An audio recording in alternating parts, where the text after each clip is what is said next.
Hola queridos amigos, muy buenos días para cada uno de ustedes. Sean todos muy bienvenidos a nuestro canal Enseñanza Bíblica. Gracias por acompañarnos, como cada día lo hacemos. Tratamos de compartirles un mensaje de la Biblia, un poquito de análisis bíblico con respecto al capítulo de hoy. Y nos toca en esta mañana Ezequiel, el capítulo 30, un capítulo que tiene 26 versículos.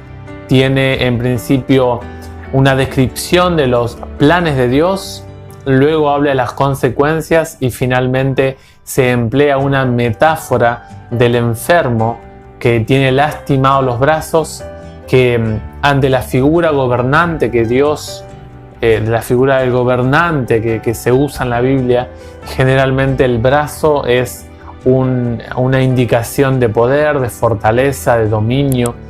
Y se hace la idea o la presentación de la metáfora del faraón con los brazos lastimados. Así que vamos a orar y vamos a dar inicio al programa de esta mañana. Nuestro Padre Celestial que estás en el cielo, bendecimos en esta ocasión tu santo nombre porque nos permites estar en tu presencia, Señor. Qué dulce es estar aquí. Cuánta gente quizá no sabe que tú eres muy bueno para con nosotros, para con la humanidad. Y gracias, Señor, porque nos anuncias de que llegará un día que es el día de Jehová, que es el día en el cual tú impartirás justicia a modo y alcance universal. Queremos, Señor, aceptar a Jesús porque Él es nuestra justicia, Él es nuestra paz y por eso es que estamos en tranquilidad ante tu presencia, Señor. Por favor, acompáñenos ahora al meditar en estos versículos, en este capítulo, que sean de bendición para nuestra vida espiritual. Oramos en el poderoso nombre de Jesús. Amén. Como es de esperar en Ezequiel, él habla en el versículo 1 que la palabra del Señor llegó a su mente, a su conciencia, a sus oídos. Y esa palabra le dijo que lance una profecía para Egipto. En esta profecía el que habla es el Señor y habla de un gemir, de una tristeza, de un futuro no muy próspero para la nación egipcia. Es interesante que dice, ¿por qué van a tener que gemir? ¿Por qué van a tener un futuro muy caótico los egipcios?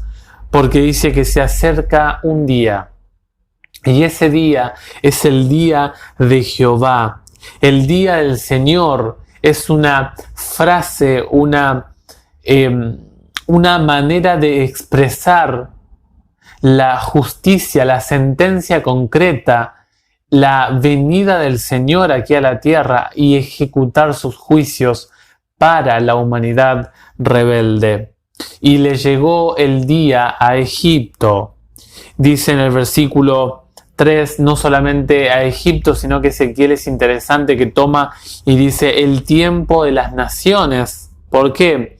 Porque Dios aquí se muestra como el que tiene un control, un estricto y minucioso estudio, análisis de cada potencia del mundo.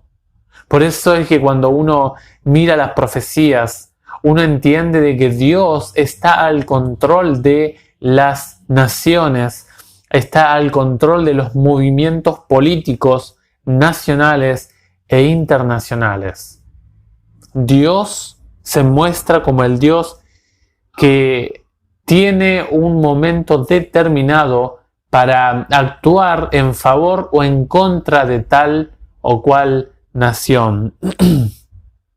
Dice que a Egipto le llegaría la espada, el versículo 4. El versículo dice que habría muchísimas bajas en Egipto. Caerían muchísimas víctimas de la catástrofe que vendría en la nación de Egipto. Dice en el versículo 4 que serán arrebatadas sus riquezas, quedarán devastación. Y también dice que los hijos del país de la alianza. Es interesante que esta frase se emplea también en relación a un lugar. El versículo 18 se nombra Tafnis o Tafnes, que allí en Jeremías 43, 9 al 11, es donde se establecieron los judíos que se fueron de Judá. ¿Se acuerdan ustedes cuando vimos en los últimos años del ministerio del profeta Jeremías, los judíos, al ver que Nabucodonosor había dejado prácticamente desolada Judá cuando quedó Gedalías, ¿se acuerdan ustedes? Con este remanente que quedó de los judíos, decidieron irse a Egipto. El lugar donde se establecieron fue Tafnis. Y es interesante que aquí se habla de que el pueblo del pacto, el pueblo de la alianza, también caería a espada. Jeremías se lo anunció. De Jeremías 42 al 44 son mensaje tras mensaje en contra de aliarse con Egipto. El profeta deja muy en claro que no cuentan con el favor de Dios aquellos que se van para Egipto. En el versículo 6 habla desde Migdol hasta Sién, o sea, desde el norte hasta el sur, habría desolación completa en Egipto. En el versículo 7 dice que serán los más desolados y serán las ciudades, o sea, serán las ciudades de Egipto como en un montón de ruinas. El versículo 12 del capítulo de ayer, 29, también lo hablábamos. Dice, cuando prenda fuego a Egipto y sean destrozados todos los que lo apoyan, todos los aliados, todos los que están empujando para el mismo lado de Egipto, ellos, dice, serán destrozados. O sea, serán aniquilados, serán destrozados los fundamentos, las bases, los que apoyan y alientan y motivan y empujan hacia el éxito de Egipto. Dios dice, también ellos van a fracasar. Y se habla en el versículo 9 de cuando ya la crisis llegó a Egipto. En la zona de Cus o de Etiopía, los etíopes fueron, o algunos mensajeros, Dios permitió que escapasen para anunciar al resto de la nación acerca del juicio divino. Y esto es muy interesante y es otro elemento de este capítulo que me gusta. Ya hemos visto el versículo 3, que Dios está al control de las naciones. Otra enseñanza que tenemos en el versículo 9 es que Dios jamás, queridos amigos, emite un juicio sin antes anunciarlo. Dios jamás ejecuta una sentencia sin antes dar un aviso. Y este aviso es para el que quiera todavía aceptar la misericordia divina, que pueda aceptarla. Que pueda, con esa aceptación de la misericordia de Dios, pueda vivir. Y eso le pasó al pueblo de la alianza, como dice el versículo 5. No quiso someterse a los mandatos y a las normativas divinas. Quiso hacer su propia voluntad y a tal punto que terminó bajo la espada también. En los versículos 10 al 19 se habla acerca de cuando Dios llega, cómo va a quedar Egipto. Se habla del estado postrer de Egipto. Dios dice que hará cesar el tumulto de Egipto y empleará su instrumento de justicia, que es Nabucodonosor. Dice en el versículo 11 que Nabucodonosor y su pueblo son la más feroz de todas las naciones en ese momento y serán llevados hacia Egipto para arrasar con el país de la tierra egipcia. Dice que habrá muertos abundantes, el Nilo será secado, todos los canales del Nilo serán desolados, y dice que esparcirá, que también se va a repetir en el versículo 18 y también en el versículo 23, esparcirá a los habitantes que queden de Egipto y los que sean llevados cautivos a las diferentes naciones. Dice en el versículo 13: haré desaparecer los ídolos y acabaré con los falsos dioses de Nof, de Memphis. Dios aquí ataca a la idolatría.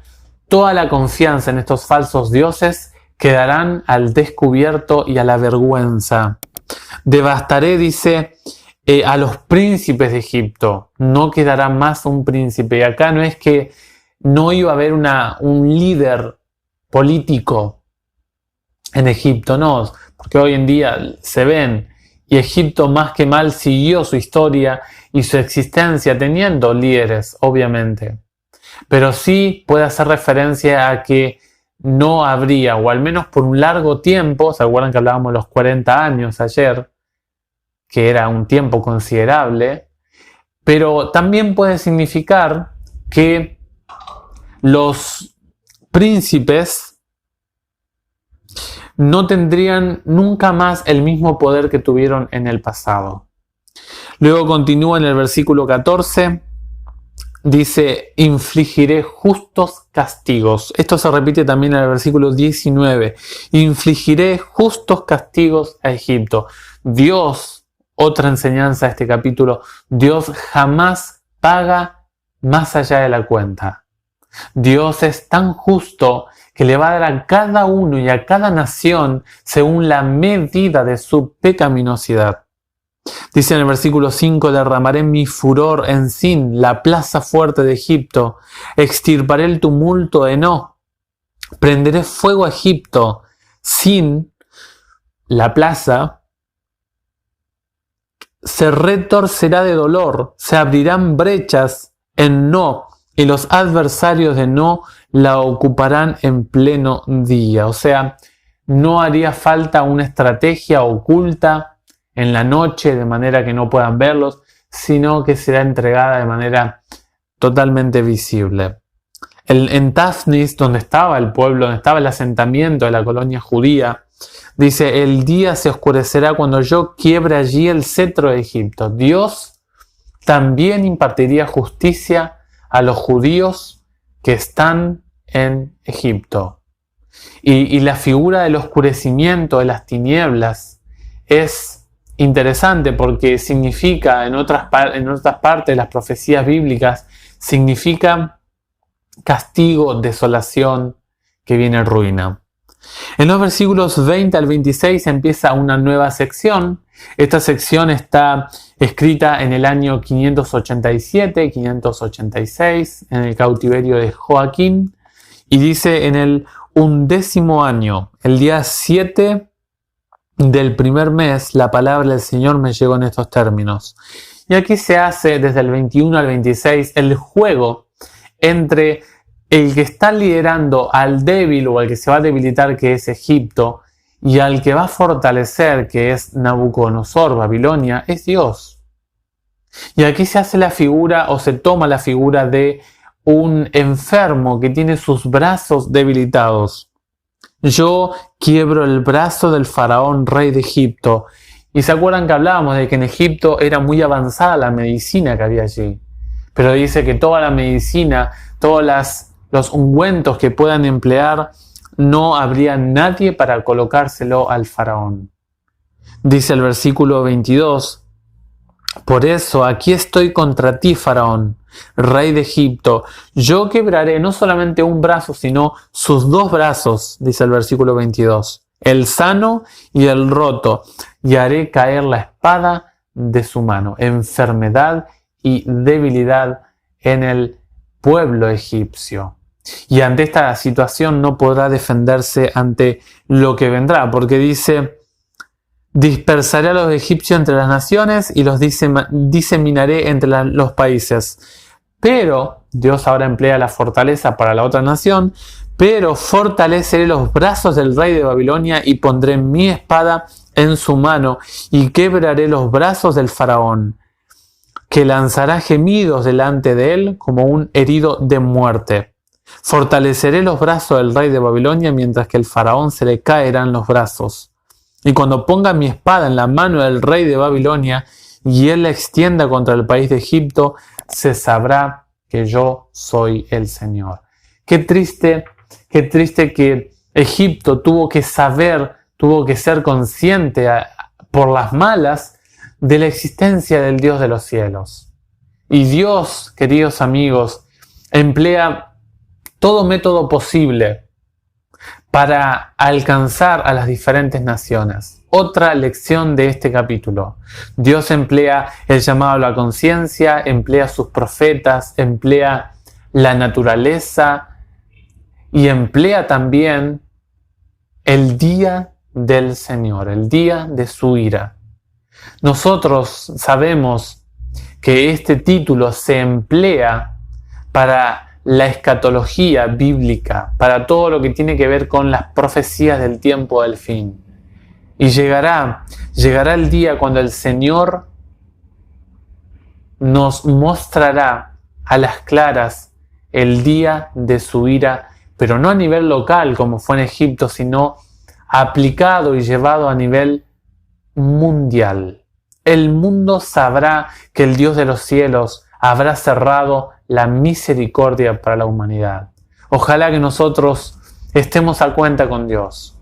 Si nosotros hoy dejamos de existir, ¿será que cuando nos llame el Señor a su tribunal, pasaremos el juicio? ¿Será que recibiremos el castigo que nos merecemos en el día del Señor? Ojalá que podamos meditar en estos pasajes. Que el Señor nos hable, que sea de crecimiento y fortalecimiento para nuestra vida espiritual. El Señor les bendiga ricamente y nos vemos en el próximo videito. Será hasta luego.